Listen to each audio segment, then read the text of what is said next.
പക്ഷേ നമ്മൾ ചോദിക്കുന്നതിന് മുമ്പേ നമ്മൾ കൊടുക്കാൻ പഠിക്കുക. ഗിവ് ബിഫോർ യു ആസ്ക് എന്ന. നമ്മൾ ഇങ്ങോട്ട് ഒരാളോട് എന്തെങ്കിലും ചോദിക്കുന്നതിന് മുമ്പേ നമ്മൾ അങ്ങോട്ട് കൊടുക്കുന്ന കൈയാണ് ഏറ്റവും വലുത്, മേലെയുള്ള കൈയാണ് ഏറ്റവും ഉത്തമം എന്ന് പറയും, താഴെ വാങ്ങുന്നതിനേക്കാൾ എന്ന് പറഞ്ഞ പോലെ എപ്പോഴും ഉത്തമമായ കൈ നമ്മൾ കൊടുക്കുന്നവനാകുക. ആദ്യം കൊടുക്കുക. Give and gain, give and take എന്നാണല്ലോ, ആദ്യം കൊടുക്കുക. ഇതൊക്കെ നമുക്ക് നല്ല റിലേഷൻഷിപ്പ്, നല്ല കണക്ടിവിറ്റി, നല്ല ആയിട്ടുള്ള നെറ്റ്വർക്ക് സൃഷ്ടിക്കാനുള്ള പ്രധാനപ്പെട്ട കാര്യങ്ങളാണ്.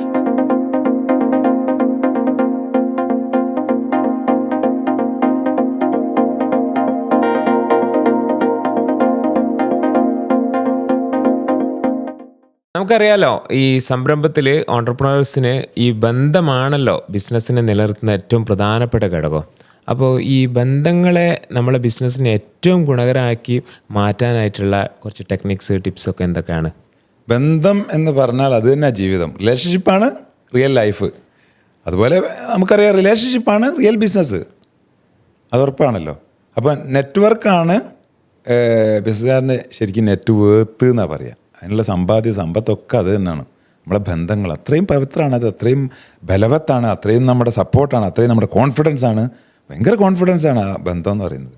അപ്പോൾ അത് ഉണ്ടാകണമെങ്കിൽ നമ്മൾ ബിൽഡ് ജെനുവിൻ റിലേഷൻഷിപ്പ്, നല്ല കണക്ടിവിറ്റി ആയിരിക്കണം, നല്ല പേഴ്സണാലിറ്റീനെ നല്ല നല്ല ആളുകളായിട്ട് കണക്ട് ചെയ്യുക എന്നുള്ളത്, അങ്ങനത്തെ ബന്ധങ്ങൾ ഉണ്ടാക്കുക. അതുപോലെ തന്നെ കൺസിസ്റ്റൻ്റ് ആവുക, നമ്മളെല്ലായിടത്തും വിസിബിൾ ആവുക. ഒരു ദിവസം തോന്നുമ്പോൾ സെല്ലി എന്ന് പറയും, ഇന്ന് അത് ചെയ്തു, നാളെ അത് ചെയ്തില്ല, മറ്റന്നാൾ വിട്ടു. അങ്ങനെ അലസനും മടിയനും തോന്നുമ്പോൾ ഒക്കെ ചെയ്യുക, തോന്നാത്ത സമയത്ത് നമ്മൾ മടിക്കുക, അങ്ങനെയല്ല. ഒരു 3 പേരെ നമ്മൾ വിളിക്കും, കണക്ട് ചെയ്യും എന്ന് പറയുകയാണെങ്കിൽ ആ 3 പേരെ ദിവസവും വിളിച്ചിരിക്കണം. 3 പേരെ. അപ്പോൾ ബി കൺസിസ്റ്റൻറ്റ്, തുടർച്ചയായിട്ടും ഇടതടവില്ലാതെയും മുറിഞ്ഞു പോകാതെയും കൊണ്ടുപോവുക. അതുപോലെ വിസിബിൾ ആവുക എല്ലായിടത്തും, സോഷ്യൽ മീഡിയയിലാണെങ്കിലും പുറത്താണെങ്കിലും നമ്മൾ എല്ലായിടത്തും നിറഞ്ഞിരിക്കുക, കാണാൻ പറ്റുക, ആൾക്കാർക്ക് നമ്മളായിട്ട് കണക്ട് ചെയ്യാൻ പറ്റുന്ന അവസ്ഥ ഉണ്ടാവുക. വളരെ പ്രധാനമല്ലേ അത്? അതുപോലെ തന്നെ നമുക്ക് എന്തെങ്കിലും കിട്ടാൻ എല്ലാവർക്കും ആഗ്രഹമാണല്ലോ, പലതും കിട്ടാൻ. പക്ഷേ നമ്മൾ ചോദിക്കുന്നതിന് മുമ്പേ നമ്മൾ കൊടുക്കാൻ പഠിക്കുക. ഗിവ് ബിഫോർ യു ആസ്ക് എന്ന. നമ്മൾ ഇങ്ങോട്ട് ഒരാളോട് എന്തെങ്കിലും ചോദിക്കുന്നതിന് മുമ്പേ നമ്മൾ അങ്ങോട്ട് കൊടുക്കുന്ന കൈയാണ് ഏറ്റവും വലുത്, മേലെയുള്ള കൈയാണ് ഏറ്റവും ഉത്തമം എന്ന് പറയും, താഴെ വാങ്ങുന്നതിനേക്കാൾ എന്ന് പറഞ്ഞ പോലെ എപ്പോഴും ഉത്തമമായ കൈ നമ്മൾ കൊടുക്കുന്നവനാകുക. ആദ്യം കൊടുക്കുക. Give and gain, give and take എന്നാണല്ലോ, ആദ്യം കൊടുക്കുക. ഇതൊക്കെ നമുക്ക് നല്ല റിലേഷൻഷിപ്പ്, നല്ല കണക്ടിവിറ്റി, നല്ല ആയിട്ടുള്ള നെറ്റ്വർക്ക് സൃഷ്ടിക്കാനുള്ള പ്രധാനപ്പെട്ട കാര്യങ്ങളാണ്. അതുപോലെ നമ്മൾ ആളുകളെ ശ്രദ്ധയോടെ കേൾക്കുക. നമുക്ക് പറയാനായിരിക്കും വെമ്പൽ, ആൾക്കാർക്ക് എപ്പോഴും കൂടുതൽ പറയാൻ ഇഷ്ടമാണ്. പക്ഷെ പറയുന്നതിനേക്കാൾ 2 ചെവിയും 1 നാവും എന്നാണ് പറയുക.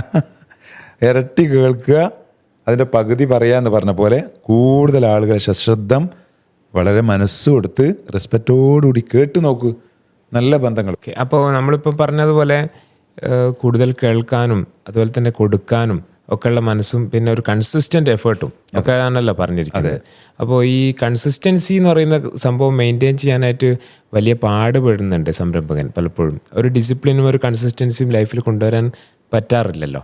അപ്പോൾ ഈ കൺസിസ്റ്റൻസി കൊണ്ടുവരാനായിട്ട് എന്ത് കാര്യങ്ങളാണ് അവർ ശ്രദ്ധിക്കേണ്ടത്? കൺസിസ്റ്റൻസി കൊണ്ടുവരാൻ അവർക്ക് പ്രയാസം എന്ന് പറഞ്ഞാൽ ചിലപ്പോൾ ചിലർക്ക് ലേസിനെസ്, മടി തന്നെ പ്രശ്നമുണ്ട്. അല്ലെങ്കിൽ അവരുടെ സമയത്തിൻ്റെ അച്ചടക്കത്തിൽ ടൈം മാനേജ്മെൻറ്റ് പൊട്ടി താളം തെറ്റുന്ന അവസ്ഥയുണ്ട്. ചിലപ്പോൾ സാമ്പത്തികമായ അച്ചടക്കമില്ലാതെ കടത്തിലോ അല്ലെങ്കിൽ പ്രാരാബ്ധത്തിലോ പെട്ടെന്നുള്ള ഫണ്ട് ഡയറ്റിലോ ഒക്കെ കുടുങ്ങിയിട്ട് ആകെ മാനസിക വിഭ്രാന്തി വരുന്ന ആ ഒരു താളം തെറ്റൽ, ഇങ്ങനെയൊക്കെ വരുമ്പോഴാണ് കൺസിസ്റ്റൻസി പൊട്ടുന്നത്. അതൊക്കെ നമ്മൾ ശ്രദ്ധയോടുകൂടി തന്നെ പഠിച്ച് പരിശീലിക്കേണ്ട കാര്യങ്ങളും അനുവർത്തിക്കേണ്ട കാര്യങ്ങളും തന്നെയാണ്. അപ്പോൾ എന്താ പറയുക, അതിനൊക്കെ ഒരു പ്രൊഫഷണലിസം അയാൾ കാത്തു സൂക്ഷിക്കുക എന്നാണ് പറയുക. ഒരു ജീവിതത്തിൽ ഒരു പ്രൊഫഷണലിസം വേണം. ഒരു പ്രൊഫഷനെ പോലെ, ഒരു പ്രൊഫഷനിലെ ഒരാൾ, ഒരു ഡോക്ടർ ഇപ്പോൾ കണ്ടില്ലേ, അയാൾ ഡോക്ടർ എത്ര നന്നായിട്ട്, ഒരു അഡ്വക്കേറ്റ്, ലോയർ കണ്ടില്ലേ, അയാൾ പ്രൊഫഷണലിസം കാത്തു സൂക്ഷിക്കുന്നതുകൊണ്ടാണ് അയാളെ നമ്മൾ റെസ്പെക്റ്റ് ചെയ്യുന്നത്, അല്ലേ? ഒരു ജഡ്ജ് കണ്ടില്ലേ, ഒരു പോലീസ് ഇൻസ്പെക്ടർ കണ്ടില്ലേ, അവർക്കൊക്കെ ആ പ്രൊഫഷനെ, അയാൾ ഏറ്റെടുത്ത പ്രൊഫഷനെ വളരെ നന്നായിട്ട് അയാൾ ഉൾക്കൊള്ളുകയും അയാൾ അതിനനുസരിച്ച് ബിഹേവ് ചെയ്യും, അയാൾ അതിനനുസരിച്ച് ഡ്രസ് കോഡ് വരെ സ്വീകരിക്കുകയും ചെയ്യുന്നില്ലേ? അത് നമുക്ക് റെസ്പെക്റ്റ് കൂട്ടുന്നില്ലേ? പക്ഷേ ബിസിനസ്സുകാരനെ കൺട്രോൾ ചെയ്യാൻ ആരുമില്ലല്ലോ. ബിസിനസ്സുകാരൻ തന്നെയാണല്ലോ, ഓൺട്രപ്രണർ തന്നെയാണല്ലോ ആ ഓൺട്രപ്രണറെ കൺട്രോൾ ചെയ്യേണ്ടത്. അവിടെയാണല്ലോ ഒരു വലിയൊരു ചാലഞ്ച് ഉള്ളത്. അതുകൊണ്ടാണ് ലോകത്തിൻ്റെ ഏറ്റവും നെറുകയിൽ വലിയ ലീഡർഷിപ്പായിട്ട് ഓൺട്രപ്രണോറിയൽ ലീഡർഷിപ്പിനെ നമ്മൾ അവരോധിക്കുന്നത്, പ്രതിഷ്ഠിക്കുന്നത്. കാരണം അത്രയും കെൽപ്പുള്ള ഒരാൾക്ക് ഒരു ബിസിനസ് ലീഡർ ആവാൻ സാധിക്കുള്ളൂ. സെൽഫ് ഡിസിപ്ലിൻ, സെൽഫ് കോൺഫിഡൻസ്, അതുപോലെ തന്നെ സെൽഫിൽ വരുന്ന ഒരുപാട് സെൽഫ് ഇവാലുവേഷൻ, സെൽഫ് ഇൻട്രോസ്പെക്ഷൻ. ഈ സെൽഫ് സ്വന്തത്തിൽ താൻ തന്നെ അതിൻ്റെ അധികാരിയും, താൻ തന്നെ അതിൻ്റെ അവകാശിയും, താൻ തന്നെ അതിൻ്റെ ഡിസിപ്ലിനറി അച്ചടക്കത്തിൻ്റെ ചാട്ടവാർ എടുക്കുന്ന ആളൊക്കെ തന്നോട് തന്നെ എന്ന് പറയുന്ന ഒരു വലിയ കെൽപ്പിനെയാണ് നമ്മൾ ലീഡർഷിപ്പായിട്ട് എണ്ണുന്നത്. അതെ, ഓരോ ദിവസവും സെൽഫ് ഇമ്പ്രൂവ്മെൻറ്റിലൂടെ, സെൽഫ് ഇമ്പ്രൂവൈസേഷനിലൂടെ ഒരു തേച്ച് മിനുക്കി എടുക്കുന്ന ഒരു ആളാണ് ഈ സംരംഭം എന്ന് പറയുന്നത്. തീർച്ചയായിട്ടും മറ്റുള്ള ഏത് ലീഡർഷിപ്പിനേക്കാളും മേലെ ഇവരെ പ്രതിഷ്ഠിക്കപ്പെടുന്നതും ഇവരെ ബഹുമാനിക്കപ്പെടുന്നതും അങ്ങനെ തന്നെ അംഗീകരിക്കപ്പെടുന്നതും അതുകൊണ്ട് തന്നെയാണല്ലോ. അത് പ്രധാനമാണ്. അപ്പോൾ ഓരോ കാര്യത്തിലും ഇവർക്ക് ആ ഒരു ദിശാബോധവും ഒരു അടുക്കും ചിട്ടയും ഉണ്ടായിരിക്കണം. ഇവരുടെ കിട്ടിയ നെറ്റ്വർക്ക്, നല്ല കണക്ഷൻസിനെ അവർ ഡൈവേഴ്സിഫൈ ചെയ്യുക. കാരണം പലതരത്തിൽ ഇപ്പോൾ ആളുകൾക്ക് ഫ്രണ്ട്ഷിപ്പ് ഉണ്ടാവും, ആ ഫ്രണ്ട്ഷിപ്പിലൂടെ ഒരു നെറ്റ്വർക്ക് ഉണ്ടാക്കിയെടുക്കാം, കണക്ഷൻ. അതുപോലെ തന്നെ ആളുകൾക്ക് റെസിഡൻഷ്യൽ അസോസിയേഷൻ, നെയ്ബേഴ്സ് ഉണ്ടാവും, അതൊരു നെറ്റ്വർക്കാണ്. അതുപോലെ കുടുംബങ്ങളുണ്ടാവും, ഇതൊരു വലിയ നെറ്റ്വർക്ക് തന്നെയാണ്. ഇതുപോലെ തന്നെ അനവധി നമ്മുടെ ടീം മെമ്പേഴ്സ്, നമ്മൾ ടൂർ ക്ലബ്ബുകൾ, നാട്ടിൽ അനവധി അസോസിയേഷൻസ് ഉണ്ട്. ഇതിലൊക്കെ മെമ്പറായിരിക്കുമല്ലോ. അതൊക്കെ നമ്മുടെ നെറ്റ്വർക്കാണ്. ഇതൊക്കെ നമ്മൾ യൂട്ടിലൈസ് ചെയ്യണം. അവർക്ക് അങ്ങോട്ട് കൊടുത്തുകൊണ്ട് തന്നെ നമ്മൾ വാങ്ങി രണ്ടുപേർക്കും വിൻവിനായി വിജയിക്കാനുള്ള അവസ്ഥ നമ്മൾ ഉണ്ടാക്കുകയും വേണം. അപ്പോഴൊക്കെ ഇയാൾ വിശ്വസിക്കാൻ പറ്റുന്ന വാഗ്ദാനവും ഓഫറും പ്രോമിസും കൊടുത്താൽ ആളുകൾ വിശ്വസിക്കുന്ന ഒരു ട്രസ്റ്റ് വർത്തി ആയിട്ടും ഒരു റിലയബിൾ പേഴ്സൺ ആയിട്ടും ആളുകൾക്ക് അവലംബിക്കാം ചെന്ന് പറഞ്ഞാൽ ഒരു കാര്യം അയാളോട് ശ്രദ്ധപ്പെടുത്തിയാൽ അത് ഗൗരവത്തിൽ തന്നോട് അത് പ്രതികരിക്കുകയും പോസിറ്റീവായിട്ട് തനിക്ക് അതിന് മറുപടി കിട്ടുകയും ചെയ്യും എന്ന് വിശ്വസിക്കാൻ പറ്റണം ഇയാളെ. അത് വളരെ ഇമ്പോർട്ടൻ്റ് ആണ്. മാത്രമല്ല ആളുകളുമായിട്ട് കൊലാബറേറ്റ് ചെയ്യാൻ, ചിലപ്പോൾ കമ്പനി ടു കമ്പനി കൊലാബറേറ്റ് ചെയ്യാൻ, അത് വലിയ വിശാലത വേണമല്ലോ. ആളുകളെ അഡാപ്റ്റ് ചെയ്യണം, ആളുകളോട് ടോളറൻസ് വേണം, അതുപോലെ ഫ്ലെക്സിബിലിറ്റി വേണം. ഒരുപാട് ക്വാളിറ്റീസ് ഉള്ള ആളുകൾക്ക് കൊലാബറേറ്റ് ചെയ്യാൻ പറ്റുള്ളൂ, ടൈപ്പ് ചെയ്യാൻ പറ്റൂ, കോപ്പറേറ്റ് ചെയ്യാൻ പറ്റൂ, അവരെ വിജയിക്കുകയുള്ളൂ.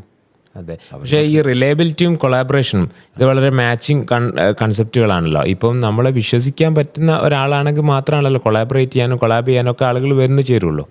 അപ്പോൾ ഈ വിശ്വാസം എന്നുള്ള സംഭവം ഈ ഇപ്പോഴത്തെ കാലത്ത് വളരെയധികം ചോദ്യം നേരിടുന്ന ഒരു സംഭവമാണല്ലോ. പലരെയും വിശ്വസിക്കാൻ പറ്റാത്ത രീതിയിലേക്ക് അങ്ങനെ ആയിത്തീരുന്നുണ്ട്. ഇപ്പോഴത്തെ സോഷ്യൽ മീഡിയ ഒക്കെ വളരെ പ്രചാരത്തിൽ വരുന്ന സമയത്ത് അയാളുടെ പേഴ്സണാലിറ്റി നമ്മൾ അളക്കുന്നത് സോഷ്യൽ മീഡിയ കൂടെയാണ്. പക്ഷേ സോഷ്യൽ മീഡിയ ഉപയോഗിക്കുമ്പോഴും ശ്രദ്ധ വേണം ഇവർക്ക്. കാരണം വളരെ സ്ട്രാറ്റജിക്കലി ഉപയോഗിക്കണം. വിശ്വാസ്യത അതിലും ചോദ്യം ചെയ്യപ്പെടാൻ പാടില്ല. അപ്പോൾ ഇയാൾ നേർക്ക് നേരെ ആയാലും ഇൻഡയറക്റ്റ് ആയാലും ഇനി ഓൺലൈൻ ആയാലും ഓഫ്ലൈൻ ആയാലും എവിടെ ആയാലും അയാളുടെ ഇൻറ്റഗ്രിറ്റി, പേഴ്സണൽ ഇൻറ്റഗ്രിറ്റി എന്ന് പറയുക, കോൺട്രുവൻസി എന്ന് പറയുന്നത്, വാക്കും പ്രവൃത്തിയും തമ്മിൽ ചേരുന്ന രീതിയിലും ആർക്കെവിടെ നിന്ന് നോക്കിയാലും അയാളുടെ പേഴ്സണാലിറ്റി വളരെ ഉയർന്നു നിൽക്കുന്ന രീതിയിലും പ്രകടമായി അയാൾക്ക് കാത്തു സൂക്ഷിക്കാൻ പറ്റണം.